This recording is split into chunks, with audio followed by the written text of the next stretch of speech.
Hello, and thank you for joining me here on another Swift tutorial in the BenCode Swift tutorial series.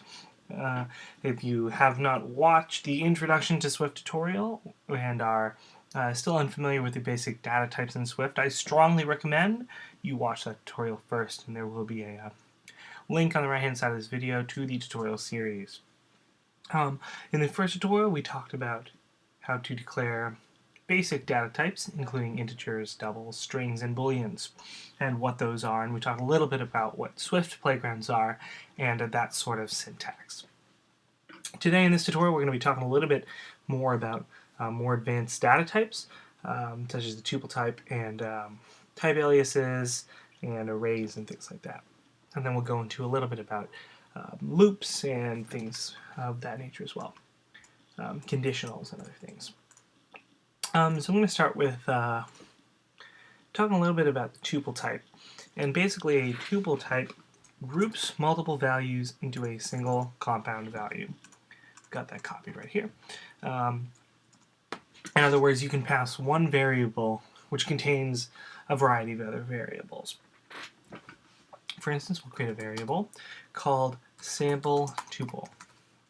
And we can pass in basically whatever we want, as many values as we want of different objects or different data types. And we're going to start, let's pass in, they're grouped in parentheses, column is separated. So we're going to start with, let's pass in a number, so we'll pass in 1337, and then we'll pass in a string of L33T.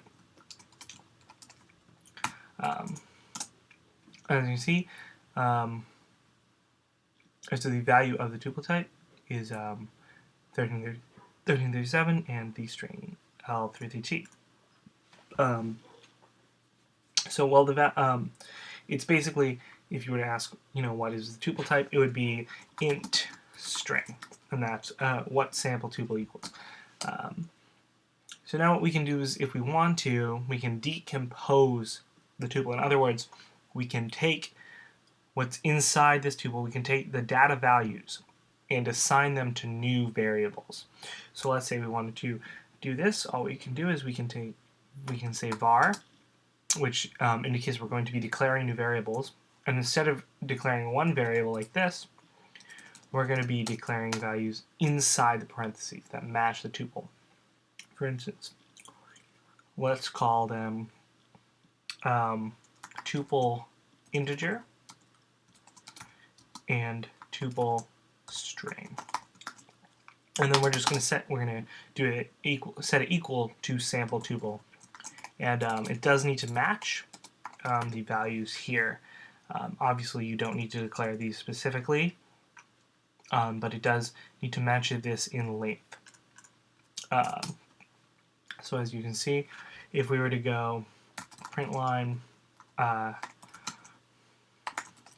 tuple integer, you can see it prints 1337, and if we print line tuple string, it should print the text value. So that's how you decompose a, I'll specify, create, and then it's called decomposition. So that's a tuple type. They're especially useful when you're creating functions and methods and you want to easily pass around data to and from those. It's an easy way to be able to group values as one variable. Another thing we're going to talk about here is we're going to start getting into arrays. If you do have Java experience, which we do recommend, you should know what arrays are. Arrays are ordered lists of the same type of variable. So for instance, let's create a Apple's recommended array to learn of the shopping list. So all we're going to do is we're going to create a new variable, call it shopping list. And the syntax here is basically the same. We're going to put the colon as indicating that we're going to declare what type it is, and we're going to use square brackets in this case to indicate an array. Because it's a shopping list, we want to create an array of strings. So we're going to create an array of strings using these square brackets around the specific data type, in this case string. You could do integer if you wanted to create an array of ints, but we are going to use string here. And then you can set it equal to an array of strings. For instance, we'll do eggs, milk, flour, baking soda. So this is obviously an array of lists. This is how it's ordered, and that's all it takes. Then what we can do is we can replace values.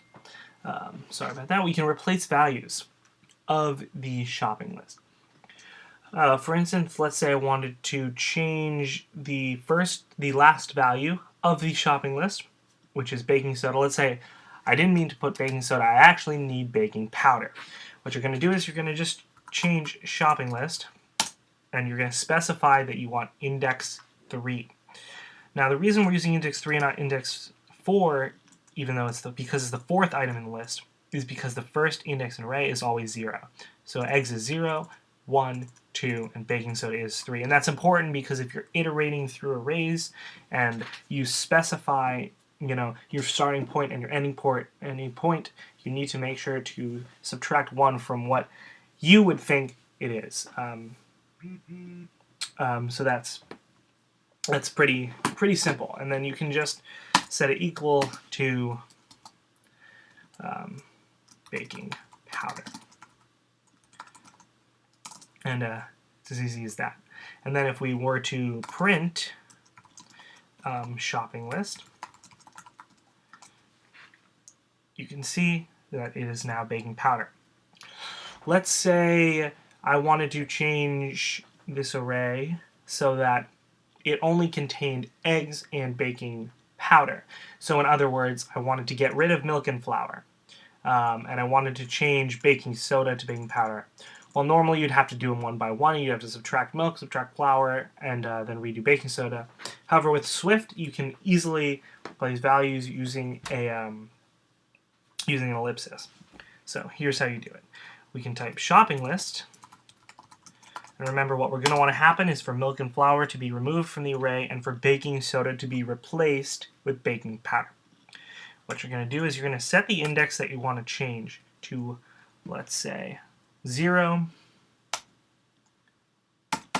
Use the ellipsis here to indicate that you want to change a range to 3. And what you're going to do is you're saying you're going to change 0, you're going to change 3. And we're going to set this equal to eggs, baking powder. Now, as you can see, the only thing is in shopping list are eggs and baking powder.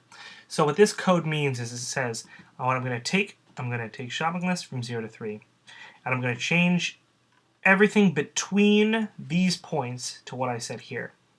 So if I wanted to, I could add milk. I could, let's say, skim milk, whole wheat flour, let's say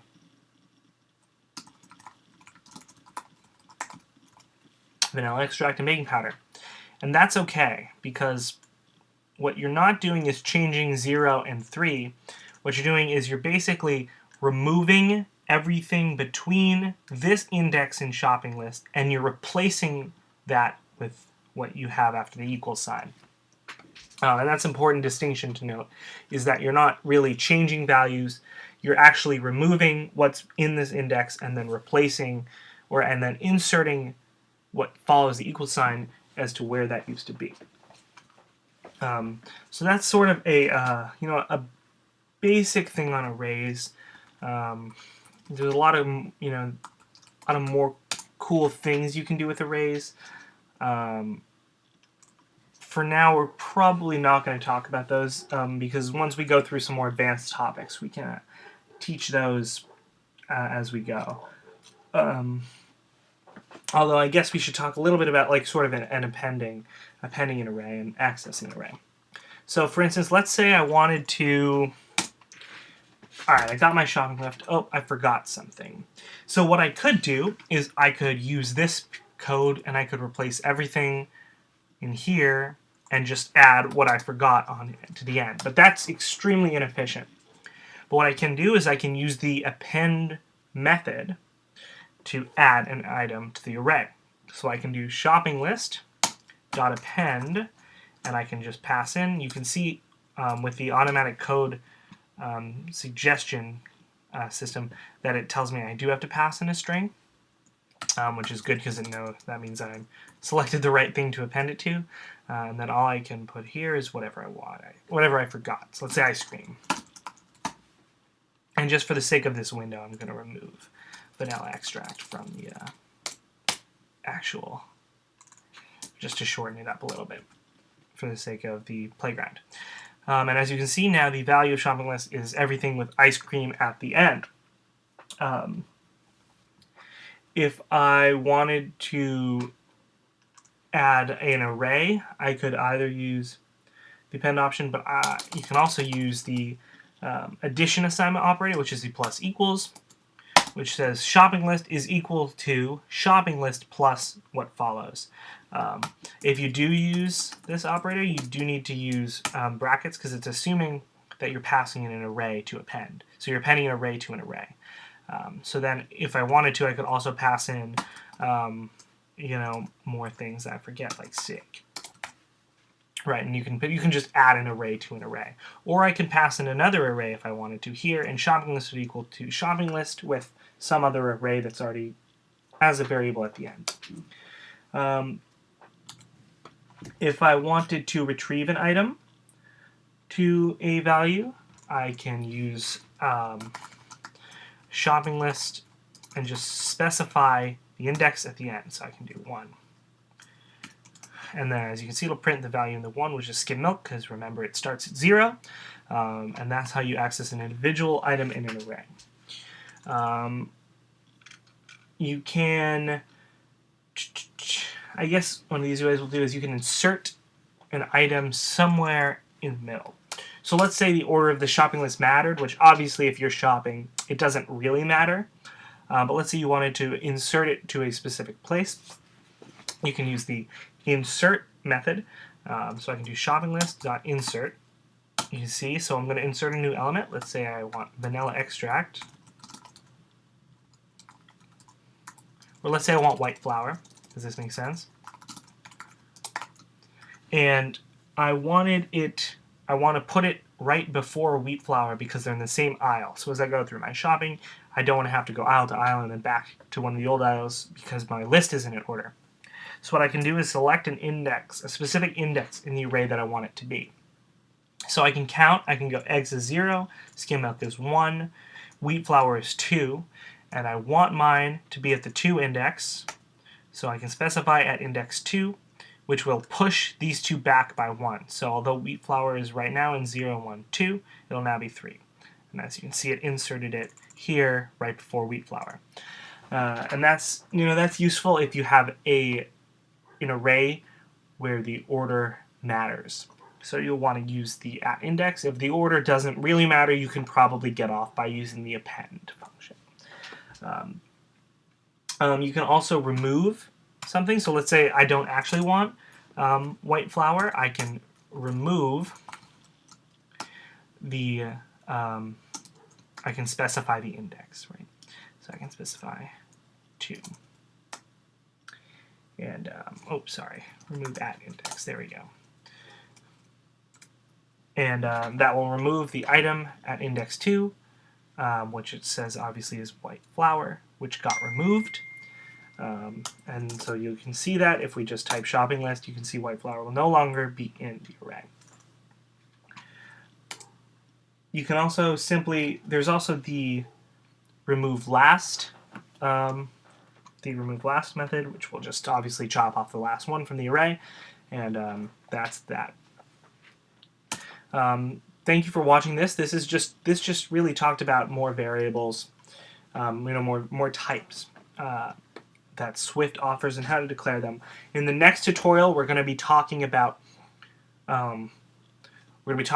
sort of loops. So, for instance, how to iterate over an array, we're going to be talking about conditionals and other things of that nature. So please watch the next tutorial, subscribe, like the video, share it on Google+, Twitter, Facebook, whatever.